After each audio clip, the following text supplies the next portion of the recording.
Muqaddas kitob so'zlamoqda dasturi. Aleksey Alekseyevich, savol Ukrainadan. Yelena. Uning qalbi eri bilan bo'lgan munosabatlari sababli azob chekmoqda. U shunday yozadi: Erim meni juda tez-tez men qilmaydigan ishlarim uchun ayblaydi va men bilan janjallashadi. Men ranjiyman, lekin unga hech narsa tushuntira olmayman, chunki u meni butunlay eshitmaydi. Men uni nohaqligini ko'rsam, uni eshitgim kelmaydi. Ichimda qarshilik paydo bo'ladi va Xudo aytgandek, unga bo'ysunish men uchun qiyin bo'ladi. Shunday vaziyatda men nima qilishim kerak? Juda jiddiy savol va menimcha u faqat ushbu ayolga emas, balki ko'plab erkaklar va ayni paytda ayollarga ham tegishli. Ular shunday bog'liq munosabatlarga tushib qolishadi va bu yerda odamlar bir jiddiy narsani adashtiradi. Kalomdagi xotinning, ya'ni bir ayolning eriga bo'ysunish modelini eriga bo'lgan bog'liqlik bilan adashtiradi. Agar barcha jihatlarni eng chuqur mazmuniga anglab yetsak, har bir kishi Iso Masihga kelganda birinchi navbatda Xudoga bo'ysunadi, hayotini Masihga bag'ishlaydi. Bu u kalomni Masihning irodasi bilan to'ldiradi. Iso Masihda hayotning ma'nosini topadi. Iso Masih orqali qat'iyat va ishonchni, kelajakka bo'lgan umidni olgan holda o'zini to'liq tiklaydi. Kelajakdagi umid bu masihiylikda juda muhim jihat. Ingliz tilida yangi ibora bor. Insecure people, ya'ni ichki jihatdan ishonchsiz, zaif, barqaror emas odamlar. Biz bilishimiz kerakki, dunyoning har tomonida bunday odamlar bor. Lekin Iso Masihga kelganda biz birdik. Kamtarlik, bo'ysunish va itoat so'zlarini eshitamiz.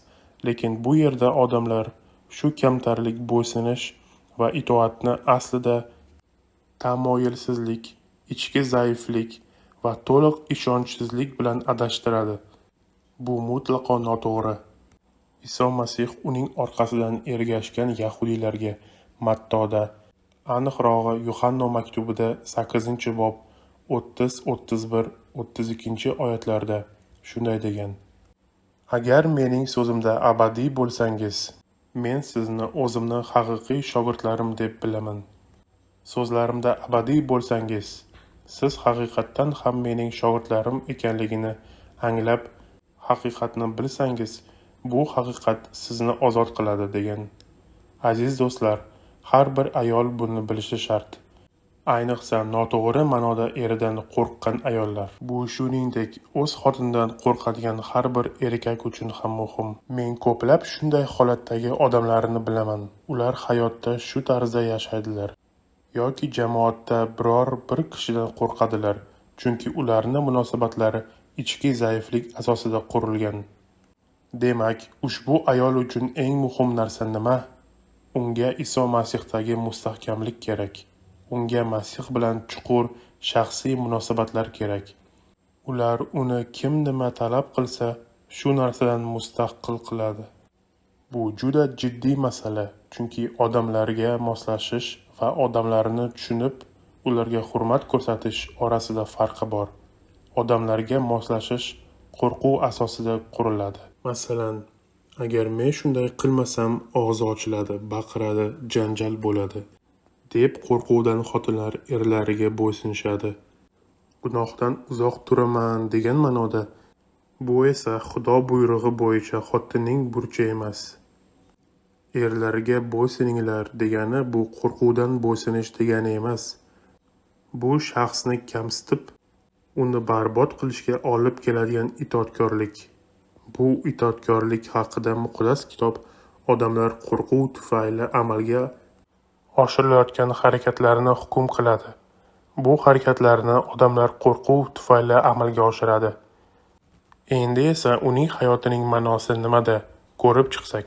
Quyidagi misolga e'tibor bering. Bu faqat u ayolga emas, balki masalan ishdagi rahbaringiz ham shunday holda bo'lishi mumkin yoki boshqa kimdir. Eng yaxshi misol Iso Masihning Pilat oldida bo'lgan holati. Iso Masih Pilat oldida turibdi Va Pilat uni qo'rqitishga harakat qilib shunday dedi: "Sen tushunmadingmi? Menda hokimiyat bor.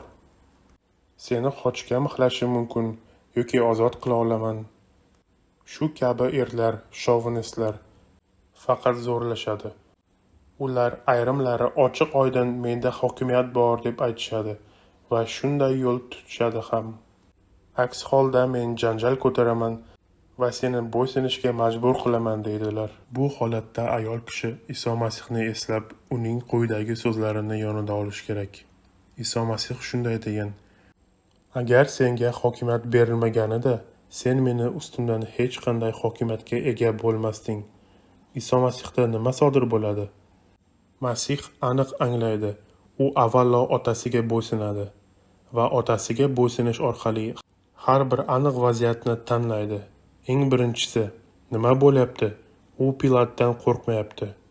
Demak, ushbu ayol uchun eng muhim narsa nima? U Iso Masihda o'zining ishonchini topish kerak. O'ziga mos ishonchni, ya'ni security'ni topish kerak. Shunda u erining g'azabini qo'zg'alishidan qo'rqmaydi. Bu eng asosiy masala. Mustahkam asosni topish kerak. Endi quyidagi misolni ko'rib chiqaylik. Agar men Iso Masihda ishonch topsam, men undan bo'lgan munosabatlarning yo'l boshchisi bo'laman. Men endi ushbu erga qarab gunohkor insonni ko'raman. U qopqonga tushib qolgan, shaytonning to'riga tushgan insonga qaragandek qarayman. U o'zidagi g'azabni, zaifligini namoyon etadi va o'ylaydiki, g'azab bilan o'z muammolarini hal qiladi deb. Lekin ular hech qachon hal bo'lmaydi. Shu sababli men ushbu vaziyatda shunday qaror qabul qilaman. Men Rabbim uchun yashayman va shu sababli Rabbim uchun men shunday yo'l tutaman, chunki ular Rabbimni so'zlariga zid emas. Erim nima qilishimni xohlasa, nima belgilasa, nima qaror qilsa, mana buni qilmoqchiman, lekin mana bularni qilmayman. Buni sababi oddiy. Apostol Butrus bir kuni Sinedrionda tushuntirgan edi. Hukm qilinglar, kimni biz ko'proq eshitishimiz kerak? Siznimi yoki Xudonimi? Demak, ushbu ozodlikka erishish eng asosiy maqsaddir. Bu haqida ibodat qilish kerak. Lekin bu ozodlik birdan kelmaydi. U birdan kelmaydi. Ammo asta-sekin Iso Masihda o'zingizni his qilishingiz kerak. Siz Iso Masih siz uchun azob chekkaniga, o'z hayotini bag'ishlab sizlarning abadiy hayotga merosxo'r qilayotganini his qilishingiz kerak. Shunday qilib, Iso Masihga bo'lgan sadoqatimiz har qanday boshqa sadoqatdan ustun ekanligini anglashimiz shart va oqibatlaridan qo'rqmasimiz kerak. Ya'ni Iso Masihga bo'lgan ishonchimiz bizni eng yaxshi natijaga erishishimizga yordam berishiga ishonishimiz kerak. Bu eng muhim nuqta. Deylik, bu vaziyatdagi eng zaif nuqta. Juda yaxshi, ammo ushbu u ayolga nisbatan u iymonli, u o'zini iymonli deb biladi. U harakat qanday bo'lishi mumkin? Ya'ni u, deylik, zo'rlab, yo'q qilib barbod qilyapti. Bu holatda jamoatga, cho'ponga murojaat qilish kerakmi? Bu ikkinchi savol. Qarang. Birinchi savol, biz o'zimizni uning so'zlaridan mustaqil holda turishimiz kerakligini tushunishimiz kerak. Toki sen bunga qaror qilmasang, qilgan barcha harakatlaring yordam berilmaydi. Keyin o'zingizni mustaqil holda qo'yganingizdan keyin sizga uning nima deyapti, u g'azab bilan yozadiganlari endi nima bo'ladi, uning fikri sizga ta'sir qilmaydi. U gapiradimi, gapiraversin deysiz.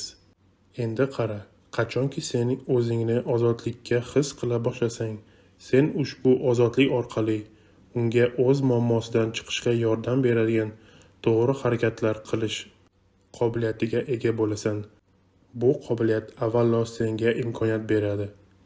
Chunki inson qo'rqishdan xalos bo'lsa, muhit o'zgaradi. Hamma narsa shunchaki o'zgaradi. Chunki har qanday g'azabni turi qurbonning qo'rquvidan oziqlanadi. Qachonki qurbon qo'rquvdan xalos bo'lsa, hamma narsa o'zgaradi.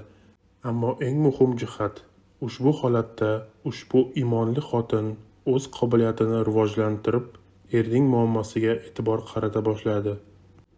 Eriga: "Eshit, sen o'zingni azoblayapsan. Sen o'zingni ushbu gunoh tufayli azoblayapsan.